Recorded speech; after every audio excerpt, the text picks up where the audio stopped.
যারা গান শুনেন বা গান শোনার অভ্যাস আছে, আজকের ভিডিওটা শুধুমাত্র তাদের জন্য। আমি পর্দা করি, নামাজ পড়ি, কিন্তু আমার একটা খারাপ অভ্যাস আছে। আমি একা রুমে ঘুমাই, তাই সাউন্ড দিয়ে গান ছেড়ে প্রতিদিন ঘুমাই আর সকালে উঠে বন্ধ করি। সেদিন রাতেও মায়ের হাতে ইলিশ মাছের তরকারি দিয়ে ভাত খেয়ে গান ছেড়ে ঘুমাইতে যাই।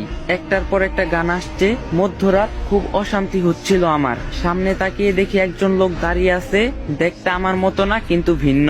আমি কিছু বলার আগেই তিনি বলেন, আমি আজরাইল, মালাকুল মাউত, মৃত্যুর ফেরেশতা, কালেমা পড়ে নাও তুমি। কিন্তু আমার মুখ দিয়ে কালেমা আসছে না, শুধু পাশে যে গান চলছে এটাই আমার মুখ দিয়ে আসছে। নাউজুবিল্লাহ। জীবনে আপনি একটি ফেরেশতা দেখতে পারবেন, সেটা হলো মালাকুল মাউত, মৃত্যুর ফেরেশতা।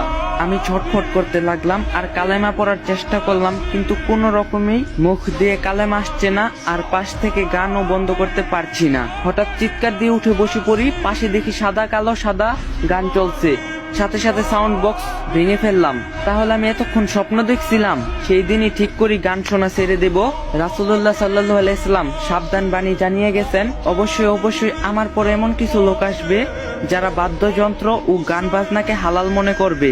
আমার চেষ্টা শুরু, দীর্ঘক্ষণ নিজেকে বিরত রাখার পর হঠাৎ মনের মধ্যে একটা উস্কানি আসে, একটু শুনেই ফেলি। ফলাফল সর্বরূপ মিউজিক থেকে বের হওয়াটা আমার জন্য কঠিন হয়ে গিয়েছিল।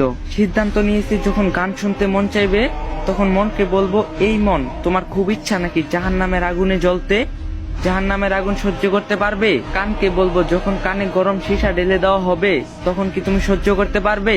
মস্তিষ্ক গলিত হয়ে কান দিয়ে বেরিয়ে আসবে, তখন কি সহ্য করতে পারবে? যখন গান শুনতে মন চাইতো, আস্তে করে ইউটিউবে ঢুকে একটা সূরা ছেড়ে দিয়ে মন দিয়ে শোনা শুরু করি। মোনাজাতে চাইতাম, ইয়া রব, আমাকে গান বাজনা শোনার নেশাটা কাটিয়ে দাও, আমাকে হেদায়েত দান করো। একটানা 1 মাস এমবি ওয়াইফাই কানেক্ট বন্ধ করে দেই। প্রথম কয়েকদিন অনেক কষ্ট হয়েছিল, তবে আস্তে আস্তে কাটিয়ে উঠতে পেরেছি, আলহামদুলিল্লাহ। এখন গান বাজনা শুনলে মাথা ব্যথা করে, খুব অশান্তি হয়। গান বাজনা একদমই সহ্য করতে পারি না, আলহামদুলিল্লাহ। আমি পেরেছি, আপনি কেন পারবেন না? তো গাইস, এই ভিডিওটা বেশি বেশি করে শেয়ার করে দিবেন, যারা গান শুনে তারা যাতে ভিডিওটা দেখতে পারে। আর ভিডিওটা ভালো লাগলে একটা লাইক দিয়ে যাবেন।